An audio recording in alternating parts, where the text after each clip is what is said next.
In the high country of eastern Nevada, what they call the Big Empty, your ears can play wicked tricks on your mind.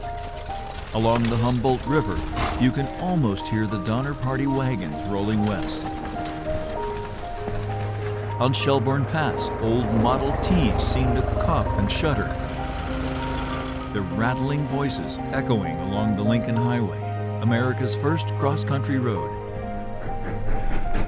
And with the sound of ancient steam bouncing off the walls of Robinson Canyon, you swear the iron horses are rolling again.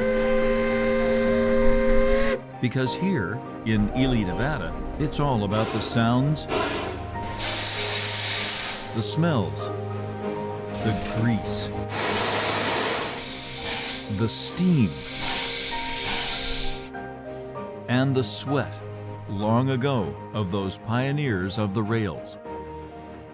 The men that built all this are long gone, now just names on the engine board. Men like T. Sutherland, who started work here in '29, Ed DeSanza, D.G. Bath, and T.J. Lanny. A gruff old guy, but he was very knowledgeable, and so if he was around, you wanted to be listening. David Turner learned a lot from T.J., who helped save Engine 93, the locomotive brought here in the early days of the Nevada Northern Railway over a century ago. Purchased new for the railroad in January 1909, $17,000. Yet, by 1961, no longer needed to move people or freight, old 93 was retired. And like vultures, the scrapyards could not be far off. But as nostalgia swept America, TJ and others rebuilt her in the 1990s. One day we were out in the yard and we had a little too much smoke coming out of the stack, and he walks over, steps on the engine, looks at us and says, "If you'd have worked for the railroad in my day, you'd all be fired." Now, several generations of men and women are working to save these stunning pieces of American history, bringing life to steam locomotives almost lost. We actually have 4 generations working here, and I've named them the gray hairs, the middle ones, the young'uns, and then the next generation. So as the young'uns scramble around Engine 93, another team preps Engine 40 for one of her final runs before she's pulled out of service for maintenance. We light the fire in the morning. We want everything to build nice and slow. We don't want the pressure to be climbing up too fast, and so we try to let it build as slow as we can. Build about a pound a minute. It takes us about 5 hours to get ready to go. Only here can the simple act of backing up a train turn into a wonderful symphony.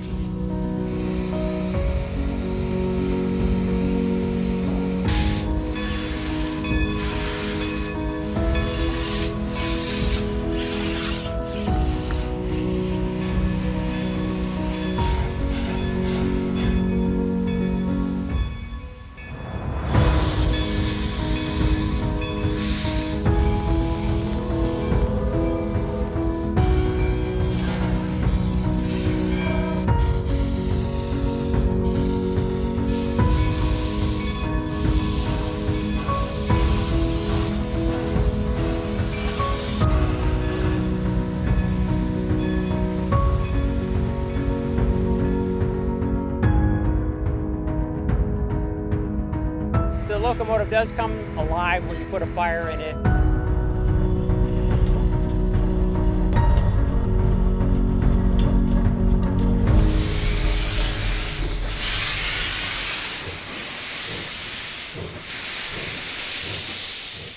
Volunteers and staff crawl over every inch of Engine 40 to get her ready. Oil cans and dirty rags, the tools of choice. A broken airline sees another crew scramble. Face it, if you were born in 1910, you'd be a little slow in the morning, too. But old 40 is an impatient one and loves to get going. Steam locomotives have their own personalities. Some of them don't like to build steam when they're running. Some of them like to build when they're standing still. 40 likes to run. So if we are having a hard time building steam, all we got to do is start moving through the yard, and she likes to build pressure and go. Give it a crack on the throttle and she wants to go. She likes to move. And move she does.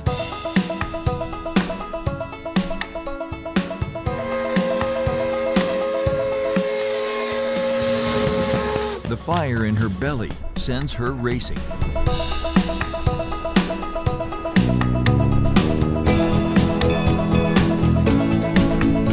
You run a locomotive by feel. You run it by the seat of your pants. We're listening to the sounds of the mechanics, we're listening to the steam, we're listening to anything that sounds weird. You're using all your senses. Folks line the tracks to take in the show. Dale even has his own crossing and rarely misses the action. I like being up here and watching the train go by. They have personalities, they have good days, bad days. Every trip's different. These are the closest that humans have ever come to making a living machine. These living things thunder over the ground, vibrating like an earthquake. They breathe like humans, and their beauty will leave you lost for words. It's why everyone loves a train. So here in Ely, Nevada, they're keeping that rich railroad tradition going in a big way. The old steam trains thrill tens of thousands of passengers each year. It is genuine. It is exactly as it was. The Nevada Northern Railway is a museum, but really acts more like a turn-of-the-century rail yard. Everything's dirty, it's grimy, it's just like a working railroad would be, and we're okay with people wandering around. We want you to feel like you're really there back in the day. The railroad began in 1906, part of the old Kennecott copper mine. 10 miles to the west of us is a mountain of copper ore. Through the 20s, through the Depression, through the wars, the trains just kept running. Then it all stopped. In the 1980s, the mine and smelter closed down, the fate of the old railroad in doubt. The leaders of the community went back to the copper company and said, you know what? You're not using it. Will you give it to us? And the copper company said yes. Holy cow. Yes, that's what they said. Some wanted to cut up the old engines and rail lines, The copper company said, no, we're going to preserve it. so this snapshot of America still lives. But preservation comes at a price. Oh, you got $30 million you don't know what to do with? Because I could spend it. Mark Bassett is president of the Nevada Northern, the guy who keeps the trains running. We literally burn money here. One load of coal costs us $4,000.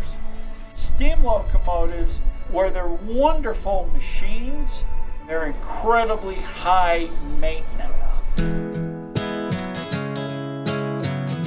So in the ancient shop, a handful of paid workers and a large army of volunteers keep them going. Just want to make sure everything's good, nothing's going to leak too bad.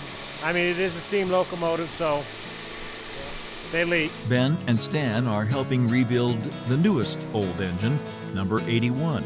She hasn't moved since 1961. Yep, it'll be great to see her run. The team has riveted her barrel and firebox back into place. The rust and chalk markings follow the story of a work in progress. But today, though she can't move on her own, the crews are building steam inside her. That is the first time she's had fire in her belly in 65 years. All over the shop are images of the past. Giant tools, signs, hard hats, and the feel that you were there back in 1909. That's like the employees originally went to lunch and just never came back. This is where history is saved. So for train buffs, it has the feel of a cathedral. Back in the yard, the sounds intensify. That that's the air pump. It's pumping up the air tanks, and that holds the air that we use for the brakes on the train. Yeah, it's a release of air, just like that. Okay, that's the whistle. He just opened up the whistle valve. The whistle and bell, just pure Americana. Anytime we want to give a warning, we ring the bell. When we're approaching a railroad crossing, we ring the bell. One of the coolest things about this railroad is you can actually operate the locomotive. This is a bucket list trip for me. Tom Tomasello has come from California to jump behind the controls of Engine 40. And I've known about this railroad for years. He's taking part in a unique program called Be the Engineer. You actually operate the train on a 14-mile round-trip run. 70 tons, and it's all in your hands. Release the brake. They let me give it a try before Tom jumped aboard. Push it over here. Right there. Now take the throttle, grip it with 2 hands. Slowly pull it back until it starts pushing on you. Now, I love to drive on the open road. And then you're gonna feel it get stiff. Now go another notch past that. 1 more notch. Clear. Right to there. Okay. We're moving. But this experience is in a whole different league. 2 toots.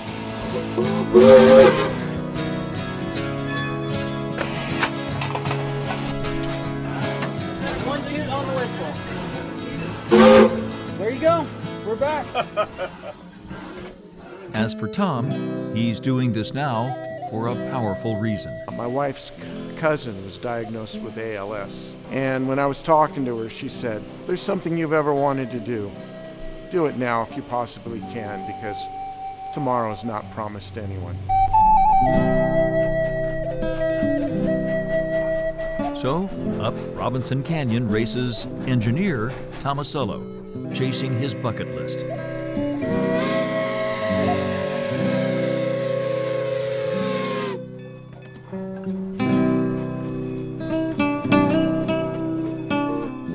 He's a wizard with that whistle.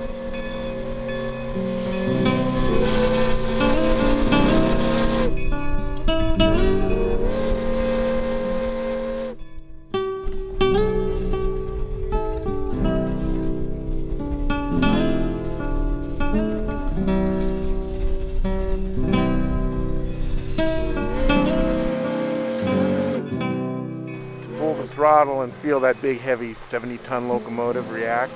Oh my gosh, it was incredible. How was the ride? Oh, ride is totally awesome, man. This is a great experience. Kenny Blackman of Las Vegas also took the controls, and like the cliche goes, was like a kid in a candy store. When I was growing up, Casey Jones, right? The legend of Casey Jones. When I saw this, I thought, I gotta do this. It's a dream come true. Everyone working or volunteering at the museum has that love of the rails. But Con Trumbull takes it to the extreme, making one of the longest commutes in America. Yeah, I live in Casper, Wyoming, and I commute back and forth. A short 10-hour commute. You know when someone says, follow your dreams? He left his job as a government coal mine inspector for this. So I went from inspecting coal mines to shoveling coal. He does more than shoveling coal. This place takes multitasking to an extreme. I do a little bit of everything. So I'm the archivist, I'm also a steam engineer, a diesel engineer, a fireman, a conductor, a brakeman. Yesterday I was an engineer, today I'm a conductor. And around here, everyone is a storyteller. I love the history here. And the story on Old 40? The ghost train. Well, the crews loved this locomotive, so they took to hiding it from the scrappers. The legend states that this locomotive was the favorite of the crews, and when they retired her after passenger service ended in 1941, they decided that they weren't going to let the scrappers get her. And so the story goes that the crews hid her all over the place. They'd run her in the dead of night up to the mine, they'd run her to McGill, they'd hide her in different buildings to make sure that she didn't get scrapped. The legend goes that her movements like a ghost in the night earned her the nickname the Ghost Train of Old Ely.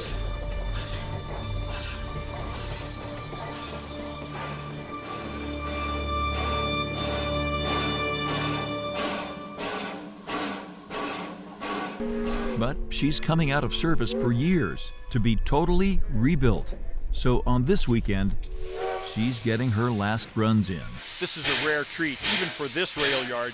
2 engines joined together to make a double. Paired with 93, the old engines, and half the town, All aboard! head up the canyon one last time.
yard, more commotion. They slowly back up the engines.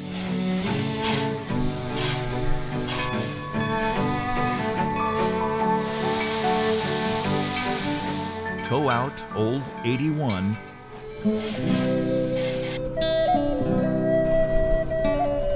And gather around.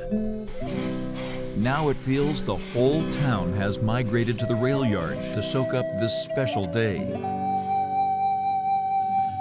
The crews climb on the 3 ancient engines. Okay, here we go.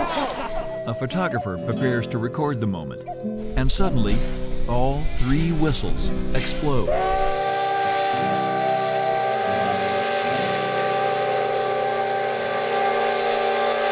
And that's the first time we've had 3 steam locomotives in operation in 65 years. When you talk about Made in America, this is what you would have seen back in the day. The pride radiates like the heat in her firebox. You almost feel TJ and his gang are looking down and smiling their approval. A century later, these are the men and women keeping the old engines alive. Because out here, in the middle of the big empty, it's all about saving history.